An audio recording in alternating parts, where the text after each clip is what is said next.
हिमाचल प्रदेश की राजनीति की जब भी चर्चा होती है तो भाजपा के तीन चेहरे पूर्व मुख्यमंत्री शांता कुमार, राष्ट्रीय अध्यक्ष जगत प्रकाश नड्डा और पूर्व मुख्यमंत्री प्रेम कुमार धूमल, तीन नाम हैं जो हमेशा भाजपा की राजनीति में चर्चा में रहते हैं।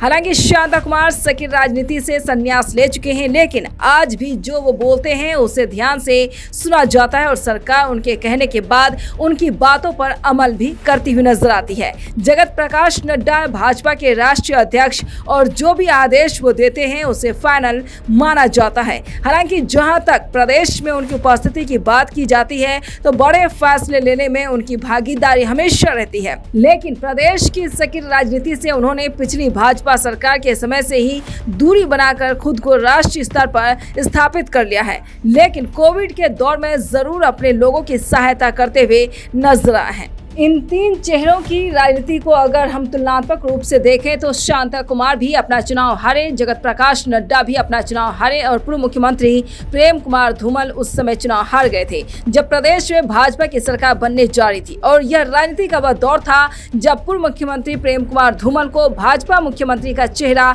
घोषित करना पड़ा था, क्योंकि बिना इस नाम के प्रदेश में भाजपा की सरकार आती नजर नहीं आ रही थी। यह बात 2017 की है। अब इन तीनों चेहरों की राजनीति की अगर हम बात करते हैं तो सबसे बड़ा फर्क कहीं न कहीं राजनीति का कहां पर आया। शांता कुमार चुनाव हारने के बाद अपना राजनीतिक मैदान छोड़ गए और केंद्र का रुख कर लिया। नड्डा प्रदेश में चुनाव हारे, उसके बाद चुनाव जीते भी, मंत्री बने, सरकार से तालमेल बना नहीं, हालांकि प्रदेश से चले गए, लेकिन उन्होंने भी प्रदेश की राजनीति को छोड़कर अब केंद्र का रुख कर लिया है। हालांकि अगले मुख्यमंत्री चेहरे के रूप में उनके नाम की चर्चा भी अब होने लगी है। तो आपको बता दें, अगर इस विकल्प को प्रेम कुमार धूमल के साथ जोड़कर देखा जाए, वह हिमाचल प्रदेश के एक मास नेता हैं। प्रधानमंत्री मोदी के साथ उनके संबंध सभी को पता है। ऐसे में धूमल भी शायद कहीं न कहीं केंद्र का रुख अपने चुनावी हार के बाद कर सकते थे।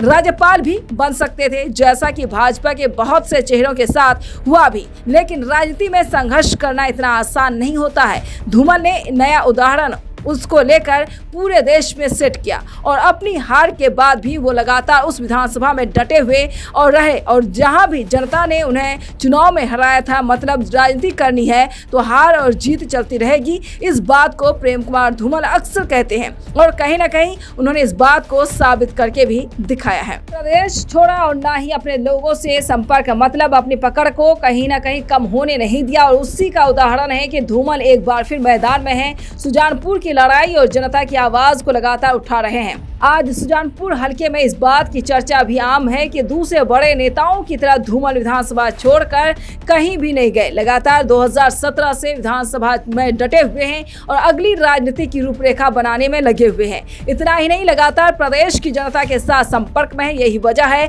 कि आज भी लोग उन्हें अपने नेता के रूप में देखते हैं। कांग्रेस के लिए धूमल हमेशा परेशानी का सबब रहे हैं। ऐसे में ही उनकी 2022 की भूमिका पर भी निगाहें टिकी हुई हैं कि वो किस राजनीति को यहाँ चित्रार्थ करेंगे, क्योंकि प्रदेश के हालात की बात की जाए तो इतना तो आम आदमी भी कह रहा है कि जब वीरभद्र और धूमल की सरकारें जो काम करती थी उससे मिशन रिपीट नहीं हुआ तो इस सरकार से कैसे होगा, बड़ा सवाल है।